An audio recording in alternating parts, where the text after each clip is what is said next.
It's 7:01, and I would like to call our board meeting to order. If I can get to my screen. Mr. Robson, will you please call the roll? Dr. DeMarco? Here. Mr. Eckenrode? Here. Mrs. Tomasz? Here. Mrs. Walker? Here. And Mrs. Newman. Here, will you please stand and join us for the Pledge of Allegiance? I pledge allegiance to the flag of the United States of America and to the republic for which it stands, one nation, under God, indivisible, with liberty and justice for all.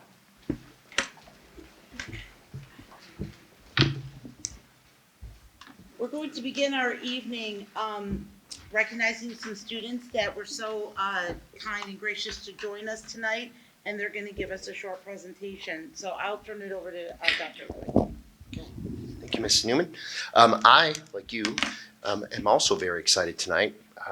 Tonight we have 5 seniors with us who are going to talk to us about our benefits-based accountability system, or we refer to as our true accountability system. And so we've talked about this for quite a bit, and this essentially is going to be an accountability system that is aimed at producing a higher level of district excellence, as opposed to the compliance test-based accountability system that's in place. And so this is kind of a rites of passage for our movement in this, in that the students are going to be here to talk to us about it, as opposed to teachers or a superintendent talking to you about it, because the idea is that this accountability system at its core has its primary stakeholders in mind, and the most primary of all stakeholders in an educational system are students. And so I am looking forward to this. So I don't know, Mr. Bass, if you're gonna, okay, Mr. Bass is gonna kick off and talk just a little bit about it, and then let us know how the students are gonna be involved. But you should feel free to have a discussion with them and ask questions and other things once we kind of get going. Thank you. Good evening. My name is John Bass. I teach math just down the hall here, and I am part of our district leadership team. Fellow high school teachers that are also on the team with me are Dr. Mercer, Carla Weibel, Pam Maddock, Matt Salashy, Alan Evangelista, and then our principal, Leo Spagnola. He can't be here tonight because he's at the Hall of Fame, Athletic Hall of Fame induction. So Dr. Lloyd kind of introduced benefits-based accountability and what that means to Olmsted Falls City Schools. And I'm not going to go into any more detail on that, other than it's how we are accountable to our stakeholders. And we have a sample of 5 stakeholders right here, because our stakeholders are our students. And they're all seniors here at Olmsted Falls High School with Dominic Potter, Michelle Nickel, Israel Gold, Connor Burdett, and Madison Overacker. And they're going to talk to you a little bit about 2 of the benefits of this accountability system. Not all 31, just 2. The 2 they're going to speak about are creativity and student voice. And we, as a district leadership team, true accountability team, have also looked at some of these benefits in depth and evaluated how we think we do as a school. And you're going to hear their opinion on how they think we do as a school. You're going to hear from them about their hopes and dreams. You're going to hear about how Olmsted Falls has helped them start to reach for those hopes and dreams. They're also going to tell you a little bit about those 2 benefits that I mentioned, creativity and student voice. And they may even ask you a question or 2 about your experience. So without further ado. So we are here today to share a little bit about what we have discovered after working with each other and the True Accountability team, looking at John Tanner's 31 key questions to determine accountability. And we noticed that test scores tend to look more backwards at what students have done, but these 31 questions push us more to look towards the future of our students, which I think is important. And today, like Mr. Bass said, we're going to focus on 2 big ones, creativity and student voice. So first, we're just going to introduce ourselves. Hi, I'm Dominic Potter. I'm a senior. I'm currently attending Polaris Aeronautics program, and I'm also sworn into the Air Force. My hopes and dreams are to leave behind something better. At the end of the day, my parents just want me to be happy. I don't feel like Olmsted Falls has prepared me for the world because I was never given any real world advice from many of the faculty here. What I mean by that is and I promise I represent more than just myself in saying that, is that many of us here aren't just going to college. There's more in the world than just college, and we feel that high school prepares us for college. I'm Michelle Nickel. I'm a portfolio prep student, which is a senior-only art class. My hopes and dreams are just to be happy, healthy, and financially stable. And how Olmsted Falls has helped me. I moved here in 7th grade after living where I used to for 12 years in Hilliard. I was homeschooled 3rd through 6th, so I rejoined public school in 7th grade, and doing that has given me many opportunities to explore different topics that I might not have explored otherwise, and to meet lots of different people with different backgrounds, and make lots of new friends, and so I think it helped me give a broader view of things. My name is Israel Goal. I'm a senior. I'm involved in various clubs here at the school, and I'm the co-captain of the drumline. My dream is to share what I have to say with the world, whether it be through like written word or music. And Olmsted Falls has definitely helped me a lot with that music part. Through our amazing music program, I would definitely not be where I am today without it. And I agree with Michelle. I also moved here from Berea, and just the opportunities and the friendships I've made here have really helped me achieve my dreams. I'm Connor Burdett, and I'm also a senior here at the school, and I'm involved in multiple clubs. I'm the president of Multicultural Club, and I'm also a member of the baseball team.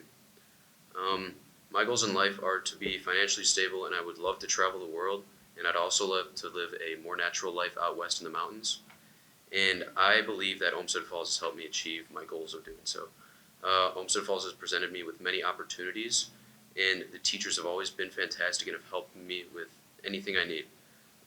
Living in Olmsted Falls and growing up with a strong community has helped me develop an understanding of what I would like to do when I grow up. And I know I'm prepared for what the future has to offer now. I'm Madison Oberacker. I'm vice president of the marching band, and I'm involved in several other clubs here. My hopes and dreams for my life is to get a career in the field of psychology and travel the world. I do think that Olmsted Falls has helped me achieve these things because college is my pathway, and I feel really prepared for college, especially with our array of classes like CCP classes and AP classes. I also feel like Olmsted Falls has afforded me a really great opportunity to get involved in our community, so I think that they have helped me get to where I want to go. Okay, so today we are speaking about creativity and student voice, and we are speaking about these topics because the teachers and the students had different perspectives on how our school is giving the opportunities for students to be creative and students to be heard. And as I said, these were rated differently, and this is why we're speaking about them. So for creativity, after talking with my fellow students, we think our school could be doing some more to cultivate creativity. Our society runs on brilliant minds and risk takers, which begins from having strong creativity. And we believe that we should emphasize creativity in a career context more than just a hobby, because having creativity in any job just allows you to take more risks and to be more successful, and that's what our world runs on. And we have a lot of creativity in music classes and art classes, but we feel it's lacking a little bit in the writing department. All of our language arts classes currently are research and essay based, which is great. There's places for those, but this may not be right for all students, which may make some students dislike writing. And we feel that a creative writing class could definitely fix some of those problems, cultivating a love for writing, which writing is a very important skill in our life today. And touching on a point Dominic made earlier about college, we think it's important to think out of the box when it comes to options outside of college for high school. I'm not saying college isn't a great option. College is definitely a great option for a lot of people. But in various meetings with teachers and counselors, not once have I heard them say, you don't have to go to college. Like, there are other options. I mean, they have suggested, military and like trades, but they're always, number one is college. And we feel that it's important not to just pump kids out of high school into college just to send them off somewhere and not just to dismiss them as a failure if they don't want to go to college, because there are a lot of options for success outside of college for kids who may not be able to go or just have other plans. The school is taking steps in the right direction to promote creativity. For example, the media center in the high school, it was updated and there are different themed study rooms, and these offer students an experience they do not typically get to have in the normal school day. And saying this, there are still areas where the school can improve. Most opportunities for creativity are only available through clubs, and not all students are able to attend clubs, whether they have sports or they have to work. And as he said, college isn't the not all students can attend college or afford college, and they might have to work to help pay for that college. And this can restrict opportunities for individuals wanting to become involved. And I think implementing new classes, such as the creative writing class, can definitely help promote creativity and help kids blossom. Yeah, I definitely agree. And we just feel so strongly about creativity because it's not just something that you can be born with. It's a skill that you can develop with time. And it's a skill that can help in almost any aspect of life, in any career, in anything that you do. So we want to make sure that we're preparing kids for that. We want to make creativity more accessible throughout our core classes. A great example of this is the string art project in honors geometry that combines math with art. We can implement more creativity throughout our curriculum and give kids those kinds of skills. We also feel as if creativity is a vital skill that really can be assessed through state testing. So we want to make sure that we are ensuring that the need for creativity in students is being fulfilled.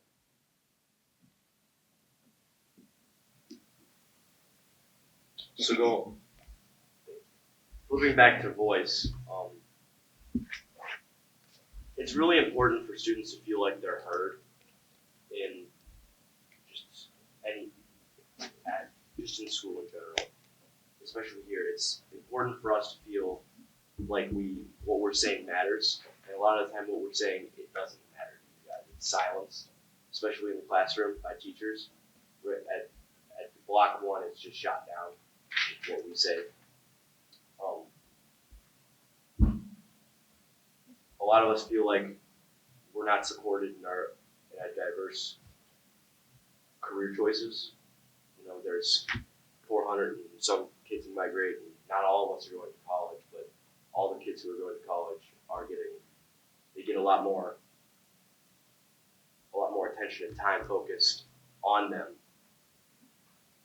because of what they choose and where they want to go in life. And college isn't always the way for a student to be successful. It isn't the only way to be successful in the 21st century. Students aren't just cogs for a college machine. We are people. We are going to grow up to be members of society one way or another. We all have a voice. It may just be at different levels, depending on how involved someone is with the school, whether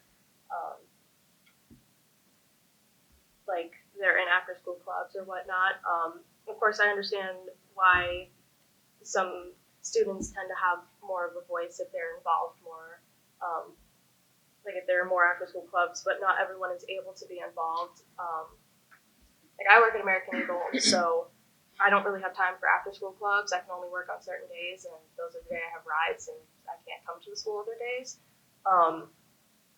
And there's lots of school activities and clubs that I would love to be a part of, but I don't really have the time for it.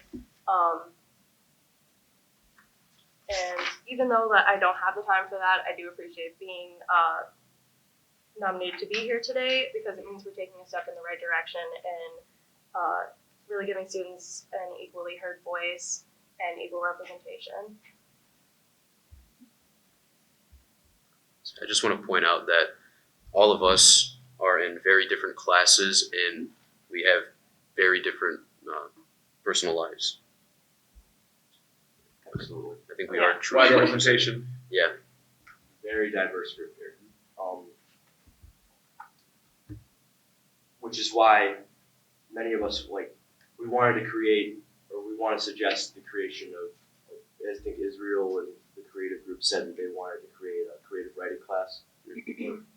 And that is something that we really wanted to see as students, because I have first period off. I come here second period, third period, then I go straight to Polaris. I would be here first period if we had a creative writing class or a personal finance too, or some elective that was actually useful for in the real world. For me to Saying be a here. lot because you like sleeping. It does say a lot, absolutely. Giving students more time to explore their different pathways is a crucial part of high school. I feel like the whole point of high school is to explore where you want to go in the world and what you want to do. And if any student who graduates from here who just chooses to go to college as a fallback or chooses to do a career that they're not fully sure is something they want to do is a failure on the school system in general. Because at the end of the day, you had 4 years for that student to push them in a direction where they could find a passion, and you failed to push them in a direction where they find passion. Yeah, college shouldn't be be all end all. It should be a path that is available to students, but not just the only path that is discussed to students. And I think that if you're going to make college a be all end all, that at least scholarships should be something that are pushed a little bit sooner, because I know that I haven't really started doing a ton of scholarship work. And I wish I had started freshman year, because there are a lot of scholarships that are available for people even in 8th grade. And so if college is something that the schools really are pushing, we should give more resources earlier on for students to feel more confident in choosing to go to college, if that's what they end up choosing to do. I think what we're partially saying is college is just an option. I feel like if a student wants to go to college, that should be their choice. Not all students should just be pushed to college, because then some students may be torn between everyone wants me to go to college. All my teachers are telling me to go to college. But then again, what if you can't, or what if you don't want to, or what if you have other plans? I feel like more options should just be discussed, and it should be left more open for students to decide, rather than everyone just being pushed in one direction. Plus the student debt if you go and you don't do well, right? Because your heart's not in it. Yeah, I think there's a lot of that. That's why many people don't even use their degree. A lot of that too, Tom. Yep. that's why I feel like it should just be a student choice. They should be there. It should be up to them, not up to the counselors. Yeah, and the amount of people that go back, in a job and end up going back to college later in life, in their 30s, 40s, and 50s, it shouldn't be the very first thing you have to do getting out of high school, because there's so many other career paths that you could explore and get more financially stable before going and having more opportunities to pay off that debt, so it's not something that's lingering for the rest of your life in the background. I think part of it is even in high school. Well, it's just the 4 years in high school. There's 80,000 minutes in totality of a million minutes, I guess, of education from kindergarten up through your senior year.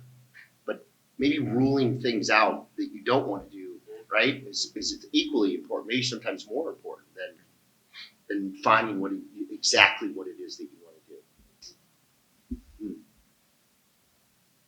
I'm sorry, keep going. Gearing teachers to see things from the student's perspective. So many teachers get very defensive when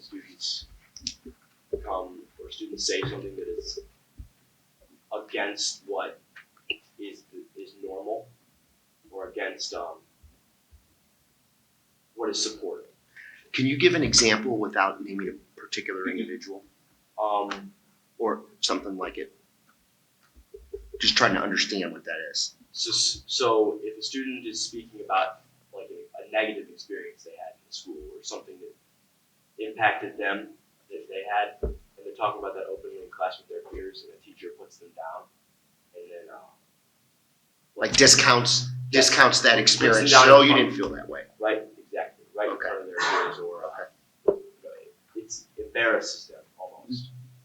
It can be very discouraging for them to open up and to talk it off. So then you have a void created between the teacher and the student, and that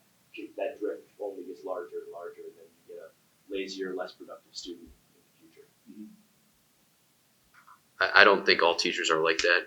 I think it mostly depends on what classes you take. I feel like the higher level classes, the CCP, the AP, they're more open to discussion and the ideas that the students bring to the table. Yeah, I didn't hear that it was like across the board or anything like that, but I think try to not have students have or feel that way in the classroom because it discredits them and then discourages them, which is not what we want.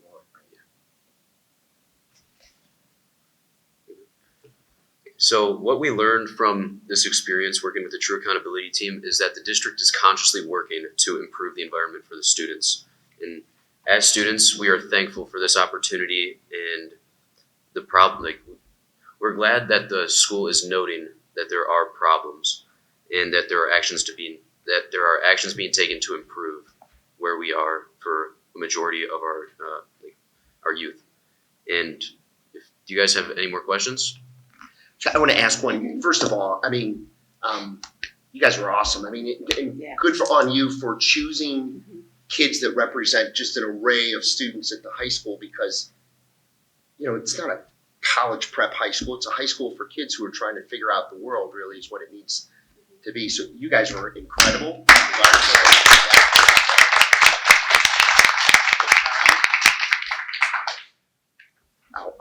I'll defer to the board, I guess, first. What did you want to ask? I actually am overwhelmed. I forgot what I was going Right. to ask. I started feeling overwhelmed myself, and I'm actually not I speechless. should say, the reason we chose creativity was because we all felt passionately about that. The reason that we chose voice was because it was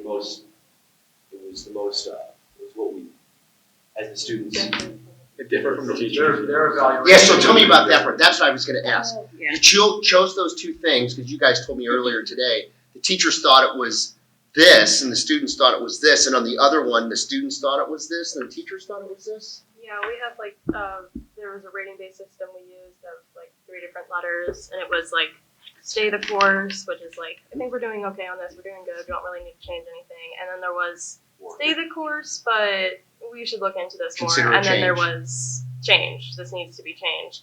And we actually differed on some of the topics ourselves just because we are a array of students and we aren't all going to agree on the same things. We've had different experiences, and that's why we chose the ones we did, because we did differ from the teachers on a So on student voice, like the teachers are like, yeah, we're giving them a lot of voice, and you guys are like, absolutely not. Do Right. more, right for Right. change, which right? is something to note because I mean, it's harder to see from your perspective how students might not have a voice than it is for students to. Yeah, and I think the willingness to accept the feedback. You know, I mean, there's a lot of times I think where people would get defensive. There's times certainly that I've been defensive. I think right out of the gate, Dom. I mean, your experience was this high school has not prepared me for what it is that I need to do whenever I go on. And you know, first year you're like, what? You know, you put these kids up here to like talk to the board? I mean, but that's important to know that. You know, first, you know, I'm sorry that, you know, that's been the experience, but thank you for, you know, for letting us know so we can address it, right?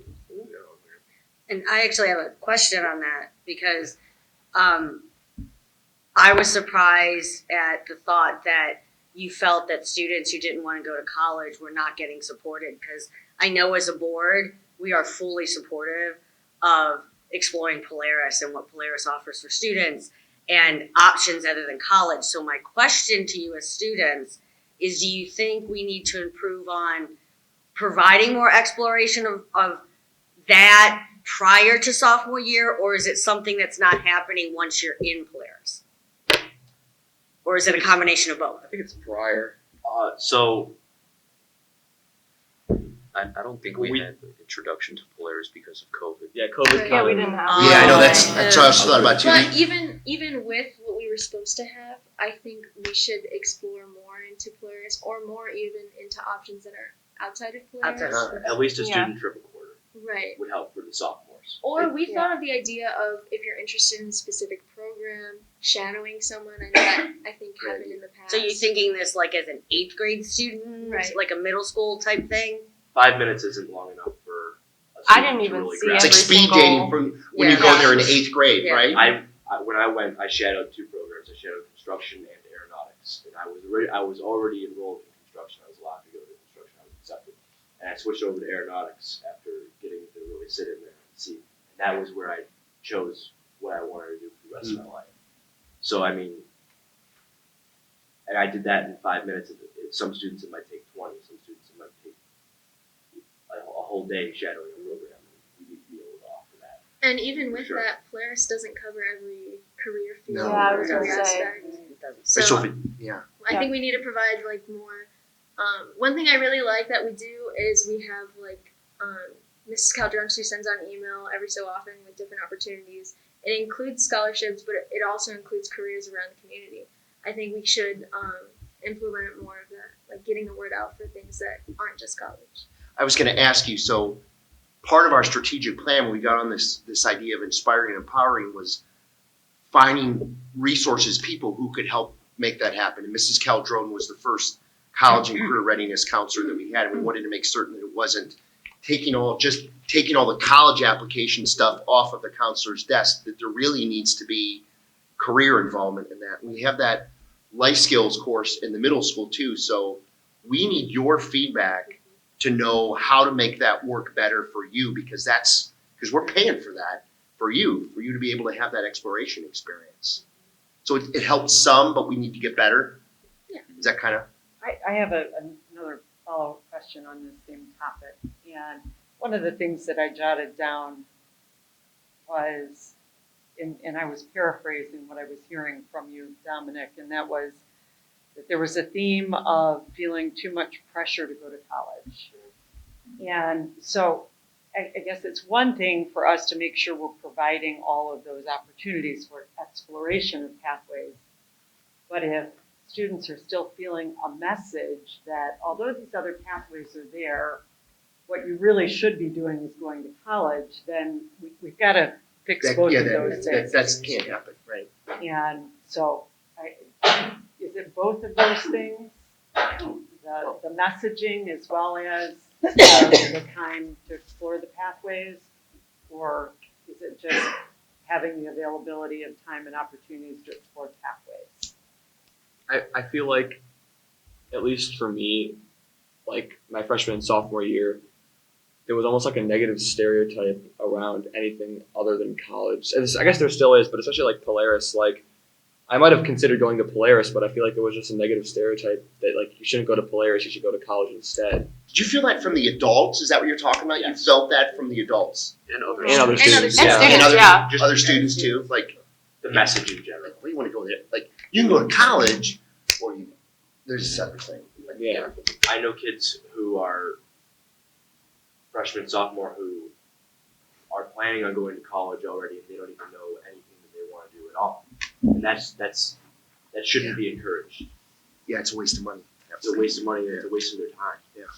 Where they could have been looking into something instead of, especially when you let them sit on that idea that they're just going to go to college, then that was time that they wasted, a whole year or a whole 2 years wasted on them sitting on, I'm just going to go to college, I'll figure it out when I get there. Yeah, like that's kind of my situation. I really have no idea what I'm doing after high school. And I just kind of like, my friend got accepted to college. She's going to college. She's already paid for like admission. And I'm just sitting here like, I haven't applied for a single college. I don't know what I'm doing. And I feel like the school is taking steps towards it. Like last year at the end of junior year, we were told to like either write like a sample college essay and then have teachers help on us, or like the equivalent of like a job application essay kind of situation, which I don't think was an option even when my brother was here and he graduated like 3 years before me. So I think we are taking the steps, but there's definitely things that we could do. And it seems like you guys are definitely trying to give us those experiences, but I didn't even know about 90% of what you guys talked about. So I feel like there's that disconnect between you guys trying to help us and us not even knowing about it. Well, not asking, you. I mean, student voice is critical, it's important, but you can't just say it. You have to ask, you have to do it, right? So that's part of this, for sure. So I think, us individuals on the board, we're kind of like the parents of the school district and of you as students, and it's scary for us. I guess I'll just say myself to think that you would leave here without a plan, right? And so for me, there's like I'm nervous about that, but at the same time, I do also recognize what you talked about that. There are many different. Who knows what? I still don't know what I want to do when I grow up. I say to my kids all the time, "What do you think I should be when I grow up?" They're like, "You're already grown up." Well, I can change my mind, right? And exactly what you said. You could start a career and get yourself financially stable, and then decide to get further education or not, or do a different career or something like that. So just remember that we get nervous that you might not have a plan, but it seems more and more people are trying to figure it out as they go and explore, and there is nothing wrong with that. And I do appreciate those comments. Yeah, I know there's like probably more than a few teachers here that started off in something for like 15, 20 years and then decided to become teachers for whatever reason. Those guys Yeah, those two were. Mr. Bass is like the epitome of the second career, and, But so the fact that like I feel like college is pushed so much, or that like you need to know exactly what you're gonna do, is like a little hypocritical. Because we have students on our own staff that didn't like they went into one thing and now they're doing something completely different. And so the fact that like that's also just not something that we're really told, that you could start doing this thing, you maybe enjoy this thing, and then after time maybe you don't enjoy it and you move to something else, and that's okay. Like I think that's something that also could be talked about a little bit. So there are, you guys talked about two benefits, and I love it that you mentioned kind of like the signaling system that we're going to use, and the benefits. There are 31 of them, as you guys know, because we've talked about that. And the signaling system is we're going to stay the course. We're pretty good on this one. We're steady. This one's ripe for change, but we're not going to do anything with that yet. And this one is we're going to change it.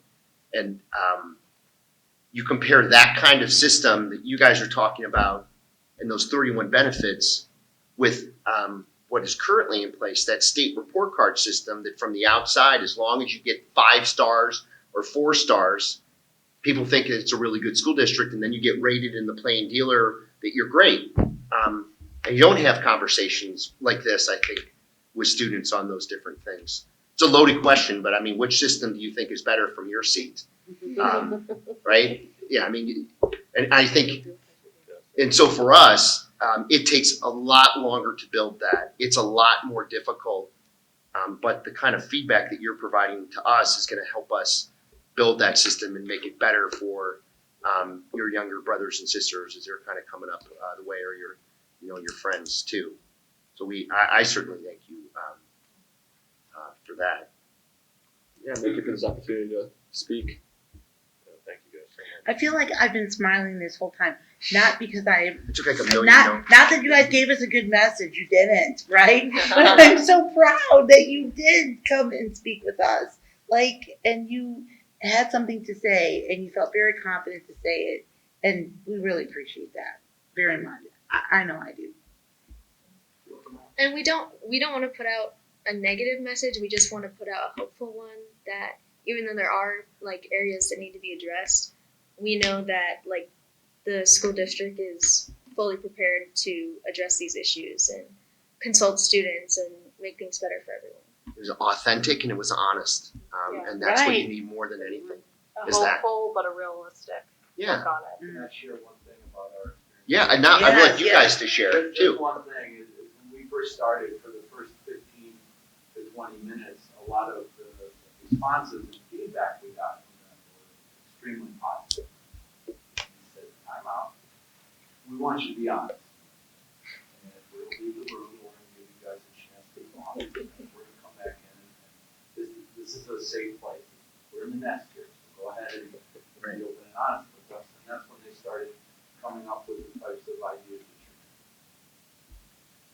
we had a meeting. We meet monthly to talk about this kind of model that we're trying to build. And we met today, was ironically the day that we met, and we talked. The high school had their opportunity to talk to all of us because it's a ECC all the way through, through the high school and central office experience. And it was like, what are they going to say tonight? What are they going to say? So they, you far exceeded any kind of expectation or thought that I had, even if the message wasn't, God, you guys are so great here. Because that's not going to help you improve. That's not going to help us improve. Feedback is a gift. So thank you for it. And remember, we only went over 2 of the benefits. There are like many benefits. There's feel we're 31 doing total, well. right? We're gonna do this again next week. Maybe. One of the things I was thinking about is like setting a table up in the cafeteria and come talk to the superintendent about the benefits and let me know what we can do in order to improve from the voice of the student. While we may not have another board presentation like this, the ask of the administrators and the teachers that are part of that group is we need to talk to kids and we need to find out how we can improve the experience for them because that's the most important. So we may not do it this way, but we want to know. Like what's becoming more prominent now is we call it the 1-question survey. And we do that a lot. We're going to do it a lot more because we want to know what you're thinking about things and how we're doing. So cool. Yeah, I'd like to follow up though. You guys have left me spinning. Like just everything that you're saying is amazing, and it's leaving me with so many more questions that I can't even articulate right now. But I would like to follow up with you afterwards because what the $1 million question for me is what can we do better? And I know you can't answer that right now, but with specific things that we can take back to places like Polaris and examine our relationship and what we're doing. That your feedback is priceless. So I will get your information from Dr. Mercer and Mr. Bass, and you'll hear from them. Dr. DeMarco is our Polaris representative. She serves on the Polaris school board as well. So she's represents us there. So thank you so very much. Thank you, Mr. Bass, Dr. Mercer.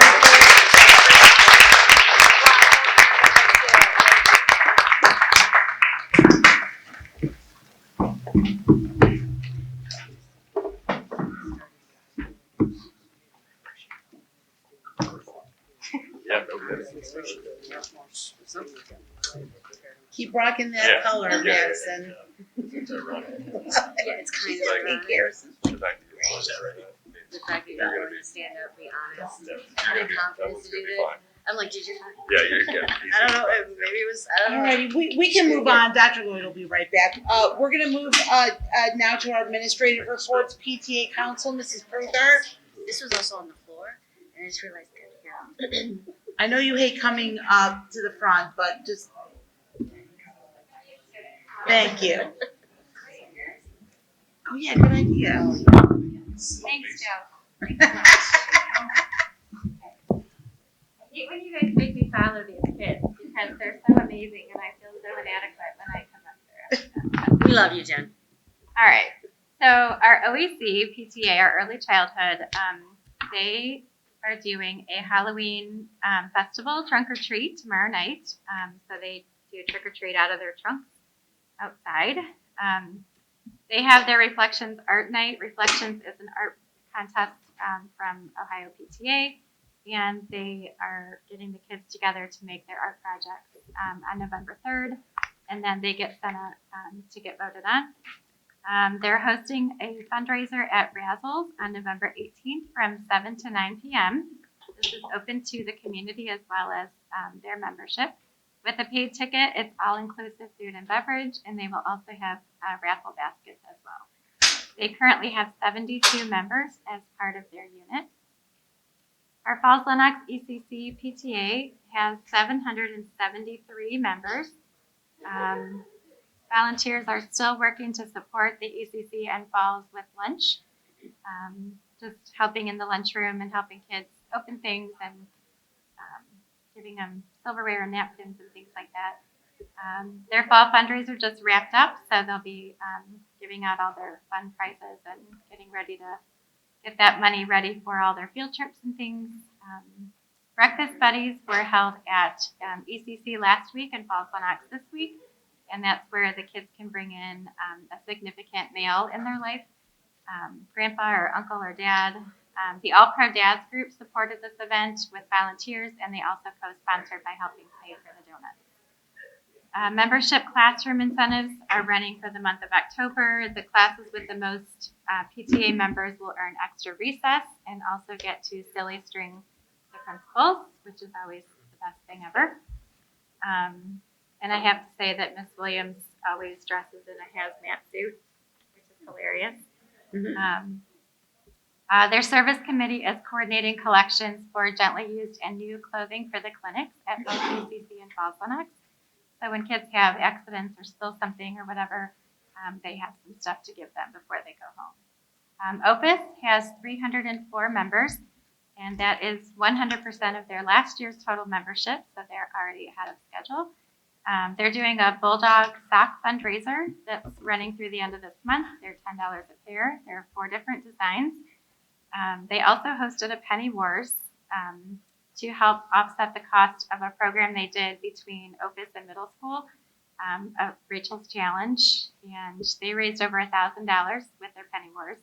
The kids think it's awesome because if they put in silver coins, it takes away from the classroom's total, so it's a big war. Breakfast Buddies is coming up in November, and those details are coming out soon. Okay, middle school has 259 members. They are working out details for their breakfast buddies as well.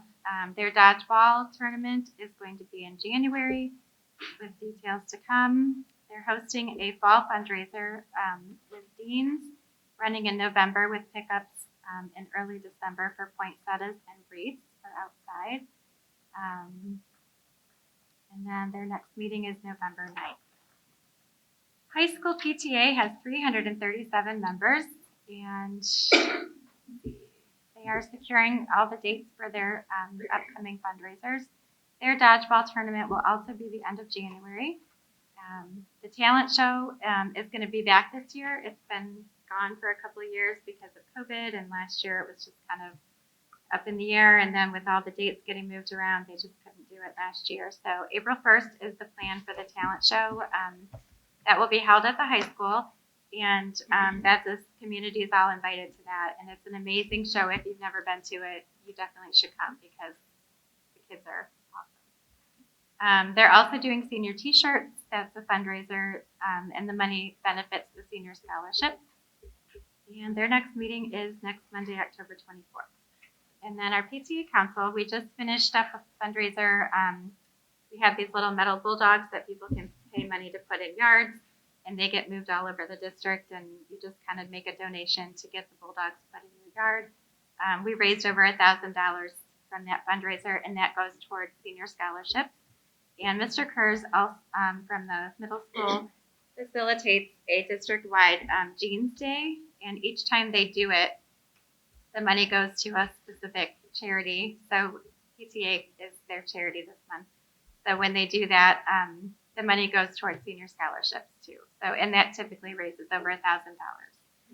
So that's it. Thank you, Jen. Any questions from the board? Thank you so much. Again, we appreciate everything that PTA does. Such an asset to our district. Dr. DeMarco, Polaris update? I do not have an update. The last meeting that we had was the night of the board advisory dinner, and it was Thank you. It was very lovely. short dinner. So thank you It for was coming. very and lovely. attending. The food was great. It's really great, and the kids did a great job. It really did. Was Dom the one student in the video? No.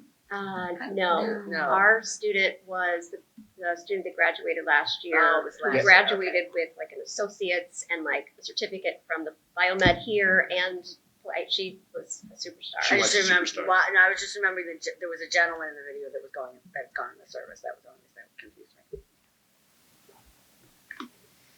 Thank you very much. Mr. Zeller? Good evening. Really just what I want to talk about. I know Dr. Woods talked about student safety a lot the past couple of months, so a couple of things we have going on. Working with the tech department, we have to renew our CIPA compliance, that's our internet protection program that we're using. So working with Joe and Yvette Davis, we've been doing a program. It's called Securely. One of the benefits this program can provide to the district is using the computer algorithm, I guess is the best way to put it. They can flag concerning statements that kids make online regarding mental health, and then if the system flags the student, it gets a hold of the school and lets us know what's going on, so we can check in with the kid, make sure mental health wise if they're doing okay.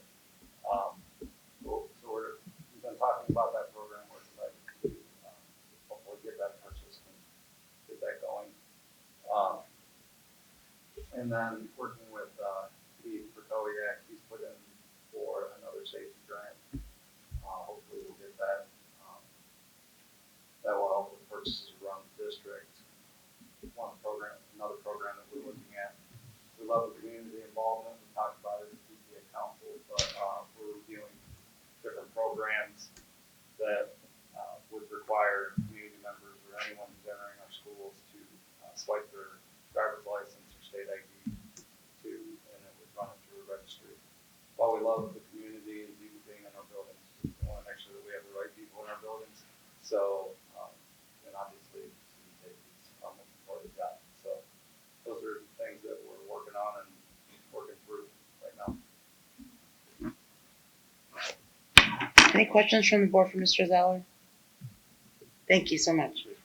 Mrs. Cohen couldn't be with us tonight, so no report from her. Mr. Robson? For the month of September, revenue came in roughly $275,000 under plan. It's driven primarily by the timing in receiving property tax allocation, which is our homestead rollback reimbursements from the state. We didn't get that in September. We expect to get that in October. Fiscal year to date through September compared to the same period for last year, our revenue is up $1.4 million. Current fiscal year to date revenue, what we've received fiscal year to date, along with our projected revenues for the remainder of the year, we're right on plan. We're looking at roughly an $85,000 favorable position compared to our forecasted revenues. On the expenditure side, we're $307,000 over plan for the period for the month of September, driven primarily by the timing of purchase services related to the care and upkeep of the buildings. Expenses for September compared to the same period of last year were up $410,000. Fiscal year to date expenses through September compared to the same period last year are up $1.5 million, driven again by property services, tech services, and deferred compensation. Deferred compensation would be those payments related to those folks that retired. And there's some contractual obligations that we have for them. So I'm working currently with Chris Moore on our November 5-year forecast submission. There's going to be some differences if we look at fiscal year 23 and 24 compared to what we had filed for last year, and those differences are really timing. You know, there were some expenses we thought we were going to take in 22 that got deferred to 23. Things such as the turf project, you know, the project got pushed back to the next year. And then some expenses that we're going to take in 24 that we're going to take in 23, such as that early payoff on the TAN. So, you know, we'll see some movement around. Your ending cash balances are going to look a little bit different in 23, a little bit different in 24, but in 25, we're right back to where we thought we were going to be at that time as well. But just some differences in periods in which the timing of those expenses were going to occur. So you'll see some changes in the reporting then going forward that are going to reflect that as well, because that report ties back where we are month to month, year to date, compared to our forecast. So that's going to look a little bit different as well. Capital Conference, we're all set. Reservations are made. We're staying at the Sonesta, which is right across the street from the conference center, a little bit closer than where we were last year. If you want your exercise, you can still walk around the block if you want to take the long way in, but we're right across the street. So conference starts on Sunday afternoon. Mrs. Cogan was going to take some plans for us for Sunday. John Tanner is going to join us Monday afternoon, and then John and Dr. Lloyd have their presentation on Tuesday. So we want to make sure we're there. So they've got somebody in the crowd. Yeah, you have to show. We got to heckle them like, and test them a little bit and show our support. So, and if I understand right, it's going to be along the same topic that the students were sharing with us So as well. we will. Joe already left. He doesn't know this yet, but he'll try to put together some kind of hype video for it as well. I mean, to take that and shrink it down, and so we could share it with some of the other people there, because I think that was pretty powerful. But yeah, it is that to talk about how we're doing that. Yep, very good. So that's gonna be another good conference. It was good last year. I think this year coming up is going to be even better. Holly McFadden, Shar, and I attended the state EFP user group conference this week. Matter of fact, I just came directly here from there today. It was in Shelby, Ohio. Lovely. What is in Shelby, Oh Ohio? my gosh, that's like Other than the South- EFP user yeah. conference. that is a weird- Cornfields. I thought I lived in the middle of cornfields. Shelby, Ohio, hosted the conference this week. It was very good. Well attended. We learned more than what we got more out of it than what we hoped on. We found some efficiencies in the system that we weren't taking advantage of.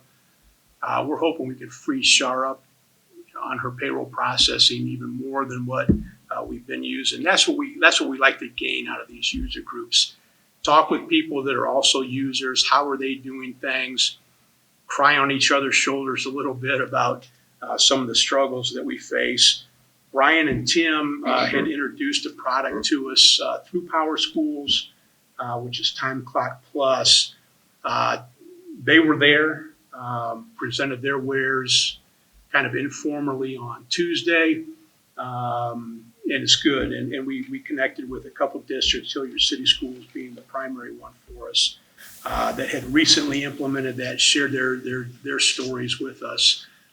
And are pleased with how that's gone too. So we've got some partners out there that we can work with and not have to reinvent things and go through it. Is that the closest, Brett? I'm sorry. Is Hilliard Schools the closest? The closest that I'm aware of that has EFP and Time Clock Plus. Strongsville's looking. Okay. They're doing the same thing we are today with paper. They're sniffing with Time Clock Plus and another product too. And I think George is pleased to know we're in that same boat, and I think he's going to take a good look at Time Clock as well, Time Clock Plus, since we are too. I think he feels the same way we do. It would be good to have a neighbor gone through that same experience at the same time, and we talk with him a lot. We sat with that group today on some other and talked about other things. So that's where we are with them. Good group, good conference. We look forward to next year as well. Meta was there. We switched to Meta from Connect this year, and it was good to see Meta in that light. They're a leader with the ITCs in the state of Ohio, and it was good to see how they interacted, not only with the districts that are part of their ITC, but how they kind of led and presented at the conference, and how they interact with other districts, and how they kind of took us under their wing as new members of their place and introduced us to other districts who went through some of the same pains that we're going through now, and said, hey, here, talk to this district. They went through it, see what they can do to help you out there. So I appreciate Meta, and I think it just kind of revalidated the reason why we made that switch over there to them. The MSP cost report has been completed and submitted. That's an annual audit process that we work with. We get reimbursed for certain expenses of Medicaid eligible families, and we work with HBS on that process, and we get reimbursed. There's an audit that goes with those reimbursements, and they make sure that we're doing things properly, that IEPs are documented, and we're giving the services that are within the IEPs, and folks that are being paid are properly employed or contracted out through the districts, and those contracts exist within the district. Gap is another thing we're working through, that gap conversion process, going from cash basis to the gap format. We should have that done soon. That needs to be completed and filed the week of Thanksgiving. Once that's completed, then audit does their piece on that side too, and they want to be done in January. So we're up to our eyeballs with audit and gap and everything else that's going on now too. So we'll come up for air about mid-January after Christmas break and see what we got on the plate for the What rest of the civilization year. looks like. Yeah. So, but we're getting there. We're doing well. We're surviving right now. So if you have any questions, give us a shout. We'll see what we have out there. Any questions? I do just have a question about our expenses and being like increasing. Yeah. I mean, is that You have some pretty high inflationary pressures on us right now too. I think the cost of fuel, the cost of utility, those are big ones. We had some tech services and tech equipment that was a big expense coming into this year that was different than last year as well. right? So, So on that tech equipment, had we planned for that, or did that go more than what we thought? both. Okay. Both. Okay. So we planned for some of And it, then, and but then there's and then we have some changes coming out. Those are changes in the law. For example, what Brian mentioned earlier. Mhm. We have some requirements that we need to monitor certain things now. So too, if you, that- I wrote 911 compliance. Yeah. My thunder's being stolen, but that 911. If you remember the gentleman that came here yes, and, yes, and mentioned yes, those 3 laws, yes. there's a earnings opportunity for that particular individual as it relates to this. And so Brian has been working with Joe Maygray and our attorneys to find out exactly which ones apply to us and which ones we get a pass on because of the fact that we when we did our phone system update. So there will be costs associated with that upgrade as well if we wanted to move on it immediately or wait until when our contract renewal is. And securing our internet environment for kids with the devices that they take home. That's Right. that's what it is. That's what securely Yes. essentially is. We used to get that free, Yeah. and now it's a charge. Mhm. It's not cheap. But if we look at our projected ending cash balance Right. from where we are, we're right where we had thought we would be or hoped we would be. We're taking some of those expenses in early, like paying Right, off that exactly. tent, those kind of things. Right. So yeah. I'm not I'm not super concerned either, yeah. but I just so when I I just say want to ask the yeah, question. yeah. Like, do we anticipate? Yeah. I mean, obviously, we're next month we're filing another forecast, and we will adjust. And I would also say too, we have planned increased expenses from 22 to 23. Yes, of as well course. in Right. certain areas too. So Right. yeah, but you also these I'll call them inflationary pressures that we're facing now are real. Oh, And maybe absolutely. a little bit more than what I thought they might have been. And will we be able to adjust for that in the next forecast, or it's hard to predict that? Those types of things. I did tweak those a bit Okay. more. Okay. Great. Yeah. Okay. Yeah. Okay. So and I tweaked. Yes, and I we'll tweaked have the more information. insurance premiums. Yeah. Right. A bit more too, because, Right. I'm thinking if I look at what we're doing this school year, we increased 14%, and if I'm looking at our reserves within the consortium, they're not, of course, it's early yet, but they're not growing at the rate that I had hoped that they would at this point. Right. We're 4 months in, but I would have hoped to have seen a bit more of a balance in there, so. Okay. Right. It's they're big Yeah. numbers, right? Relatively big numbers that is kind of off our mark. So I just wanted to ask. Okay. And we don't know, the other tricky part, challenge, is we're not getting any help from the state. Right, of course. And we don't know what is, this is the last year of That's the it, right. current state budget. Right. What are they gonna do for us the next 2 years, the next 4 years? We're holding that flat. Right. They're sitting on a good pot of money down there right Yeah, now. they surely are.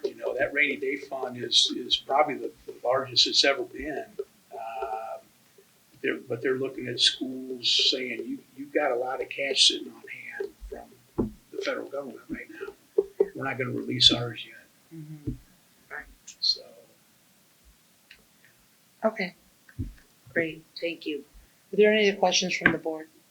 Mr. Robson? Thanks, Brooke. Thanks so much. Dr. Lloyd? Just a couple things. I mentioned the 911 compliance. I'll get this recording out to you guys once we kind of scrub it as well. But that's what we're working on. That's the work of the school district of trying to. And they just talked about 2 benefits from their perspective, right? And they know nothing about benefits-based accountability, but we're able to come in and articulate because they feel the experience of it when it's going really well and when it's not. And so one of the things I think about whenever I post things about this, we don't believe in the state accountability system, and the pushback is, well, that's because you don't get 5 stars or all A's or whatever it may happen to be, so you don't want to be held accountable. I think that those guys are going to hold us accountable. As we continue to ask All of them. and their parents as well. Yeah. You know what I mean? And then obviously other community members too. I think they can speak in language that people understand, as opposed to numbers where you need a master's degree in statistics in order to try to explain the system. So I was really proud of them. Working through the school resource officer situation, wanted you to know that. It's kind of a whisper launch, but the officer's name is Cody Reeser, who's going to be at the intermediate and middle school as the next SRO there. And so we're working with the township on all of that and working the contract to get that put into place. The city has some challenges that they're working through as a result of some personnel, not personal, but personnel issues that won't allow us to have a full-time SRO there, but that will happen. I think I talked to the mayor and Chief Rogers the other day, and I think what we're going to do is we're looking at probably 2 days 1 week, 3 days the next week, until such time that they can fill the void that they have, and then that officer, whoever it may happen to be, will be put in that position. The mayor indicated that there's more than one candidate. There are 3, I think, candidates, so they'll need to interview those folks. We'll talk about that process too. I talked to Chief Adam from the police chief in the township about the process that they had.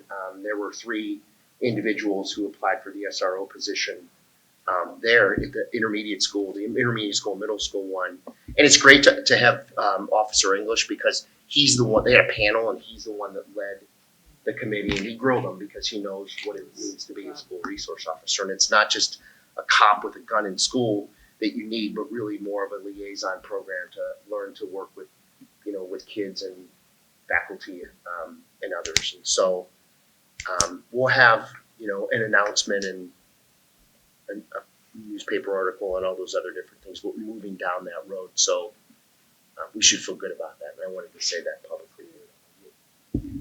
This work.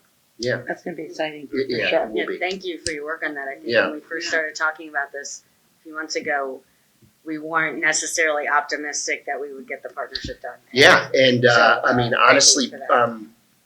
both of the other groups really stepped up, and I think Yeah. it shows a really nice partnership. nice And I think it's something that the community should be proud of once it's official. I mean, Yeah. Absolutely. it'll make our schools a lot safer, I think.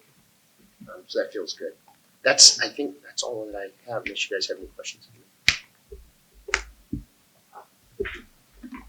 All right, thank you so much. Okay, we're at the hearing of the public. Thank you all for attending tonight. I didn't already pull this up, but I will pull it up again. I don't see Mr. Dean here, and I think those might be old ones, actually. So, our first person is Joyce O'Malley. You're the first person on our list to address us. Thank you. You can stay there, or if you want to come to the microphone. Never had an inside voice. That's funny. I know how taxes work. I know how it all works. I understand.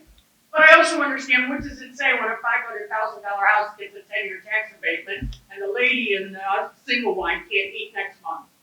Because now she's got a $72 a month tax. And I know that's nothing to you people. But to her, that's everything. There has to be some way that we can fix it because, they're not going to take the loss. My husband and I are very lucky. We can afford that $72. But there are people that are not going to eat in that damn park, or that are not going to have their heat on because they can't afford it. But yet, you have these beautiful schools, all this football team, all this band, all this happy stuff right here. And down the street, they're not eating. Something's wrong. Something's very wrong, and it doesn't do well to teach children this. And that's really all I have to say. Because I know you're going to tell me there's nothing you could do, and that we're such good neighbors, and you want to do this, you want to do that, but doing nothing is not going to help those people that are not eating, or that are freezing because they can't turn on their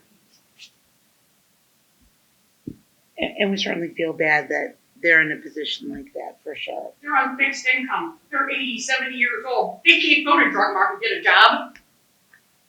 They're stuck. And they're part of our community.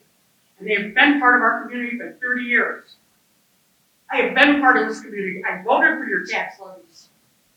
Why are you doing this? Somebody tell me why. So I don't know, all of the members, residents of Columbia Park should have gotten a letter from the school. I got a letter telling you how much you care about us. Right. Well, in it, we outlined, of course, how the property at Columbia Park in general is valued by the county, not by the school district. Right. And so. But you did not file a suit then against?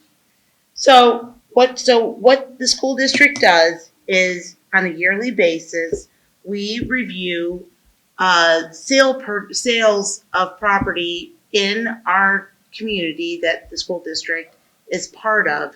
And if there are large discrepancies in a sale. I understand that. And so that's what we did. Mm-hmm. So we saw that Columbia Park, the property was valued at $1 and sold for $40 million more. Mm-hmm. And so as a board of education, it's our job to be fiscally responsible and follow up on that and talk to the county and say, is this right? Perhaps this should be looked at. So the $500,000 houses get 10-year tax abatement. Where's that coming from? I want to know where There's they're. there's not a 100% tax abatement on anything. In order for there to be a 100% tax abatement, the Board of Education would need to approve that.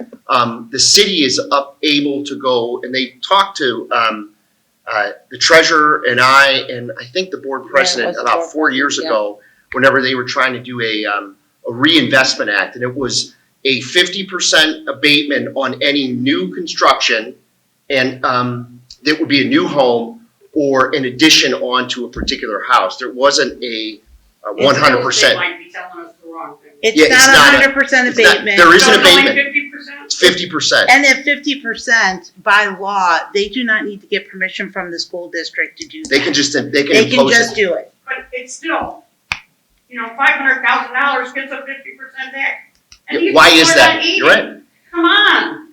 This is our community. It's our community. Yes, we I understand. don't understand. So, in any event, as we said in the letter, and we are not raising your taxes.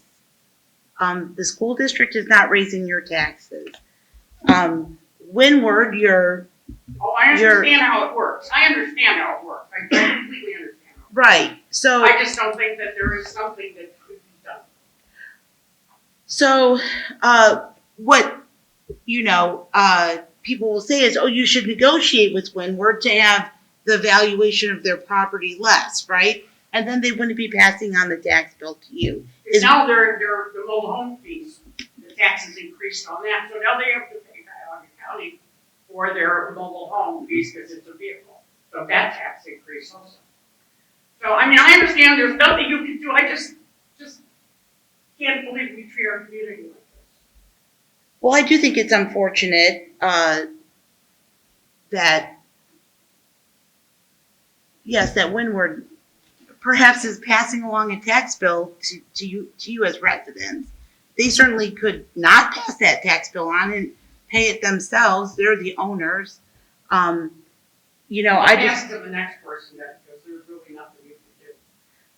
And I'm sorry that there is nothing that we can do. We are just being fiscally responsible in what we did. We are not raising anybody's taxes. Windward, as I understand, is appealing, you know, the valuation, and it's up to the county then, you know, what the county decides to do. So they've appealed to the state of Ohio. Yeah, Yeah, so they'll, you know, if they provide, you know, documentation and a case. I understand Okay, how it works. okay. You don't need to explain it Yeah. to me. I just understand how we're treating our people in our community that supported us for years. That paid their taxes on the schools for years. Your sounds though. So I'll pass to the next whoever wants to speak next. Thank you very much, Ms. O'Malley. Shannon Turchek is our next person. Okay, I'll go to the next one. Mr. Poyman? Stiff here. President Newman, Superintendent Dr. Lloyd, members of the board, thank you for giving us the opportunity to speak this evening. I'm here mainly because through the grapevine, I'm hearing there's a lot of people that are going to be here tonight and express their opinions on their life-altering experience with taxes. The top line of the complaint form had Homestead Falls School District, so the blame is going on your shoulders. And I have been assured by our chief operating officer. Now, I don't know, Dr. Lloyd, if you were contacted by the vice president from Greenport. Over the summer. And you turned them down. Now, Twice, and then because I'm not an assessed valuation guy. I got that. I did talk to him though the The third chief time. operating officer has assured me, with your indulgence, your people contact his people to sit down at the table and hear what they have to say. I don't think they want to negotiate. They have a plan that they want to discuss with members of the board. That's what I'm being told. This was presented to us at the town hall meeting last week. So I think to get to the bottom line, to make it a win-win for both, you need to sit down with their people and see what they have to offer. You know where I stand on this. I'm going to support whatever we need to do to get our members' taxes as low as we can. We are going to be active party in the Board of Revisions. Our legal counsel is going to supply them with an amicus brief to show the hardship that this decision is causing our members that Joyce just talked about. So that will take place in January. There's going to be a revision meeting then. So this will all be prepared to death. But I want to thank you guys for being here. And one thing I need to say, there was a young man sitting here talking about not all kids are ready for college. I was a product of that. I was in the graduating class of 1960 at Parma Senior High School. At that time, Parma Senior had a great industrial arts course. You would have metal, woodworking, electrical, printing, anything, all the trades were there. I ended up with a 54-year career in the printing industry. A successful career. And I think that's where that young man was talking about. Maybe we need to bring this back and stress it more in Polaris. I don't know what Polaris off. I'll take you over there Great sometime, school. Frank. You'll love it. You want to see it. Yeah, you would Yeah, like I'd it. like to go over. I'll take you over there. Absolutely. Take a look at it.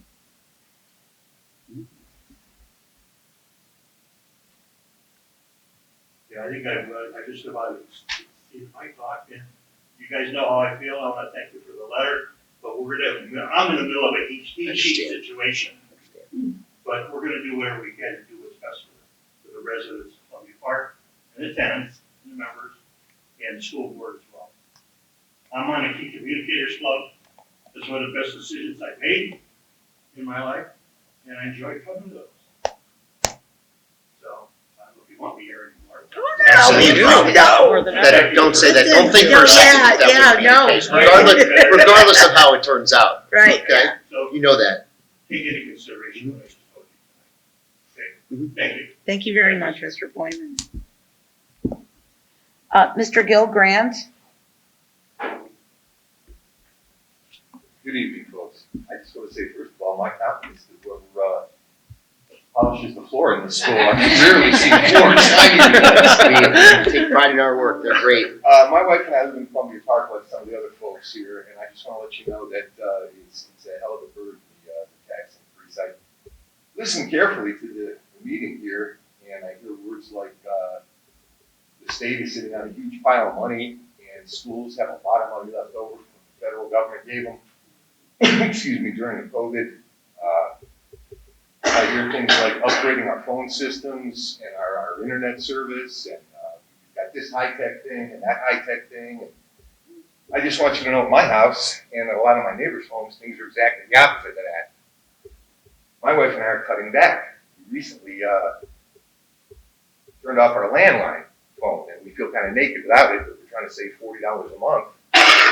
And now our bill goes up $70 a month for increased taxes. We don't have the internet at my house. We go to the public library. So we can't afford that. I also want to say I've always supported any increase in taxes, any school levy and public library levy my entire life.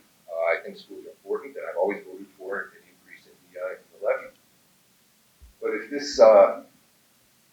this short-sighted money grab goes through as it sits, I have to tell you, I will never support another increase for the schools. And a lot of my neighbors feel the same, and those that don't, I will talk to them and try to convince them to feel that way, because this is it's unconscionable. Everybody's hurting. A lot of people are. Some are fortunate to be able to handle this, but a lot are not. And the lady here's absolutely right. She was very eloquent, much more so than I am, when she said that people won't eat or won't have heat due to this decision. And I think that's very true. And like her, I don't want to hear, what you said in the letter or the legalities of it. I understand how it works as well. The point is, I and my neighbors are being stuck up for another $70 a month when we already can hardly afford to live. And this school seems to have roads paved with gold. So I think I pretty much said it. I don't know what else to say. So please take our circumstances into consideration and do what you can to lower our costs, please. Thank you, sir. I do want to add that, again, it's a school board's responsibility to be fiscally responsible with the taxpayer money that we're all residents here and we all pay taxes and our money goes to the school just like all yours does. And I'd be pretty for certain that if this was a different property owner in our community that was appealing their valuation and we perhaps maybe negotiated with them, which we don't do, but maybe we did, I'm pretty for certain that you residents in Columbia Park would be mad at us still because we negotiated, because we gave them a break. And that's why we don't do that, because everybody needs to pay their fair share of taxes. Because if one person doesn't, then all the other people have to then pay it, right? Time. So You've got 1,000 people. You've got 1,000 families over there. So There's a again, big difference. so There's a again, huge the difference. property owner is Windward Properties, okay? And they're the person they're the property owner that is responsible for the taxes. They're not the ones who has to have their taxes increased, though, with all due respect. They didn't ask that. And Did you, ma'am, ask for that? Again, that's a relationship that you as Uh-huh. you know, in Columbia Park have with Windward. That's not, And the fact that With people are us. struggling, they can just go to hell, right? The hell with them. no, of course not, sir. We certainly don't want anybody to struggle. But I just want to make it clear that we follow our procedures and our policies to make it fair for everybody in our community. And that's all I would like to say. Our next This is not person, fair to us, and that's the way we all. I understand, This is and 1,000 homes, it's a big voting block. I understand. We all certainly understand the votes that you are claiming are at risk, and we certainly understand that. And it doesn't have anything to do with the votes. It has to do with how we treat our people in our community. Certainly, we understand You know, that as some of well. these women have been in those homes have been paid for years. And they're making $800 a month. And here you come with another $72. I don't think this school has missed a goddamn thing, excuse my language. You have every single thing in this school that you could possibly need, and then some. And you're gonna take bread out of somebody's mouth to get it. No, I'm done. I said what I wanna say. Thank you very much. Mrs. Shannon Turchek. I'm sorry, that's my first meeting, I was confused. That's okay. So you would have nothing to say. I was too. All right. Thank you very much. I don't see anybody else that has signed up. Is there anybody else here that would like to address the board? We'll allow it. Anybody else? I guess I'll just speak briefly. Sure. This is Mr. Avens. Well, you'll probably introduce yourself. Board knows I've been coming to meetings since September 2nd of 2021. Since that time, I've only missed 4 meetings. I understand where the residents are coming from Columbia Park. As difficult as it may sound, the board is not picking on Columbia Park. I'm a lawyer. I represent property owners who get sued just like, or not sued, I'm sorry, who get tax evaluation complaints. Myself, I was a member of a company last year at this time that had a complaint brought by another school district. Excuse me, and it wasn't even based on the actual sale, but on the real estate listing that we had. So I understand what's happening. I would suggest that, obviously, this is the face that's, the representatives that are closest to you, but with the system that is in place in the state, it's probably better to direct our energy to state representatives and state senators to get that funding system in place. Because as long as the schools are funded by the property values, it's going to be a recurring problem. I know the board does not want to engender feelings of ill will, but it's a system that's in place, unfortunately. And feel for those people. My parents are senior citizens as well. But it's a system that's in place, and as Ms. Newman said, board members have the fiscal responsibility for the district as a whole. And I mean, that's pretty much all I have to say.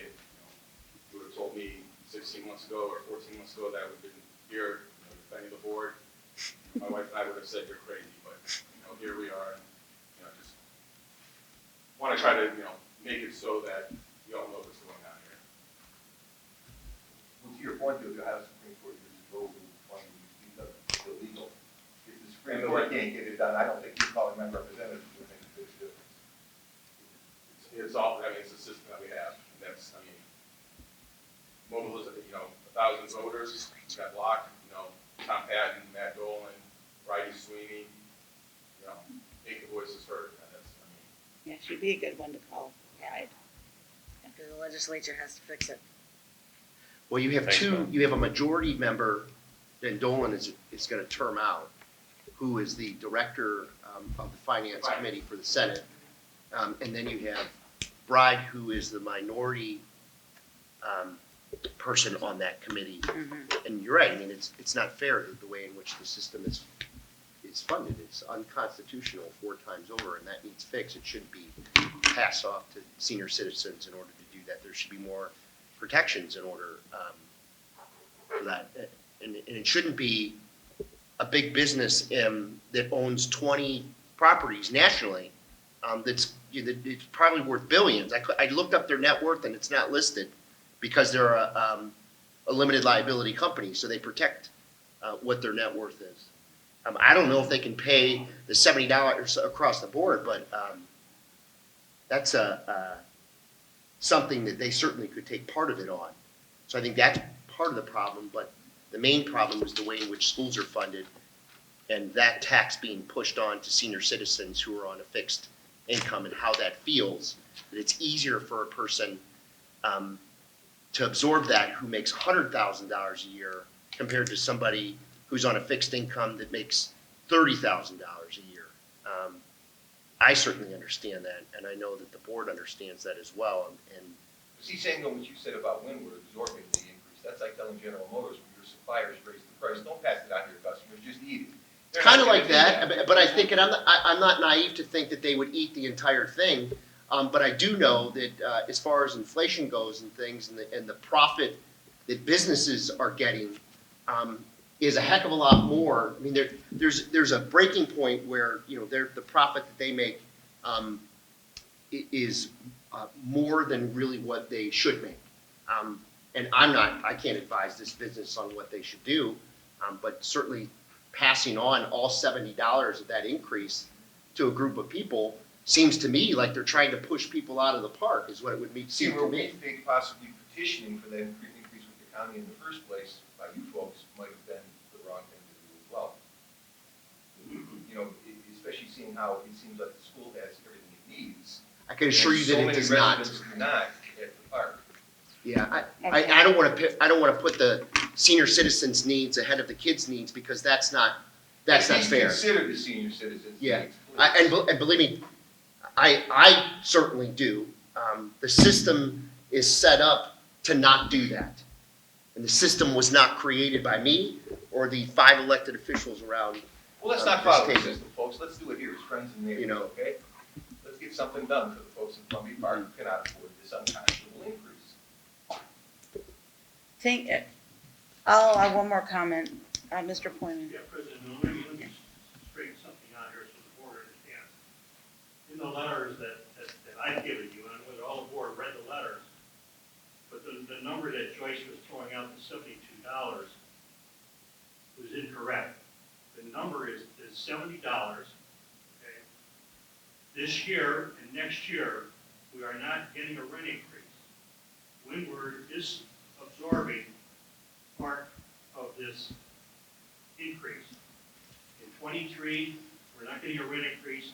We have to pay 35 of that 70 for 23. In 24, no rent increase. We have to pay the balance of $35 in 24. So in 25, we're going to be paying the full amount. Okay, that's enough. So it's a slow release. So Windward is giving the residents a break. Rather, if this would have been our old order, ADF, they would have shoved the whole thing down our throat, plus a rent increase. They did it before. They gave us a $50 to $60 rent increase in 2001. Doesn't think for a minute they wouldn't do that again. So we're so fortunate to have Windward doing what they're doing for us, but we still try to get that tax evaluation, that pass-through down. And this is where we're going to go to the revision. We're going to do whatever we need to do. And as the chief operating officer told me, that our people need to sit down with their people and discuss this and see. This is something probably new to your board. This is something that's this isn't done every day. No, we've never done that. Right. So this is why I think, for all due diligence of the board, sit down and see what these people have to say. That's for the benefit of the people. That's to help him, to help these people back there, and myself, and the poor people. And I know these people, somebody's going to be throwing keys on the table and walking away. They've been doing that for the last 20 years. But When have to will, do what I have to do. when will Cuyahoga County get reassessed again, Brett? Because isn't it every 3 years? Every three So, years. so you mentioned that, Frank, from that they're gonna hold it in abeyance essentially, or cut it in half for 2, and then push it on in 3. That's a reassessment year. Your property and it's great that because it sounds like they wanna make it a premier thing. Our conversations, that's what we've had. As it becomes premier, they're gonna push that back on you guys. Because that value, that property is gonna go up as it is improved. We don't reap the benefits of receiving additional resources when the value of property goes up from an individual property owner, in general. Yeah, just. In general. This is a very unique situation. Yeah. The property has not been reassessed for 20 years. Right. Yep. No matter who did this, we'd have got it one way or the other. Yep. And if these owners didn't buy the place in 2020, this is 2 years. In fact, today's the 20th. This is their 2-year anniversary that they signed the papers. Where the hell would we be if KDM still owned this property and we were still sitting in receivership? We were fortunate to have somebody come along and buy it. Yep. They have spent millions of dollars on that property since they took ownership. Some of you need to take a ride through Columbia Park and see the change. It was a trailer park, which we never used the word trailer, but it was beginning to look like a trailer park. Now we've got owners that care. They care about the residents, and they're going to go for the revisions to get this tax lowered. They don't need to do that. And they're spending all the money to do it. Sure, it's going to help them. It's going to help us more than they help them to get it reduced. But I think they're going to need your help. We appreciate everyone's comments, and we appreciate you coming tonight. Thank you. Thank you. We're gonna move on with our agenda now. Thank you for letting me have my Yeah. say. Thank you very much. We're moving on to our consent agenda right now. I will, let everyone know, we will, have executive session tonight, and, the board does not anticipate taking any action after executive session tonight. So at this time, we're on 8A in our agenda. I'll accept a motion from the board for approval of consent agenda items listed in categories 5 through 7. So moved. Second.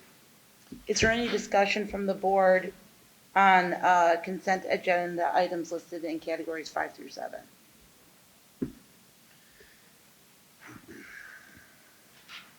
Mr. Robson, when you're ready, you can call the roll. Dr. DeMarco? Yes. Mr. Eckenrode?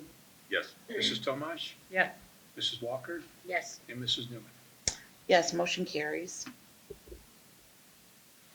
9A in our agenda is this action we have to take? Yes.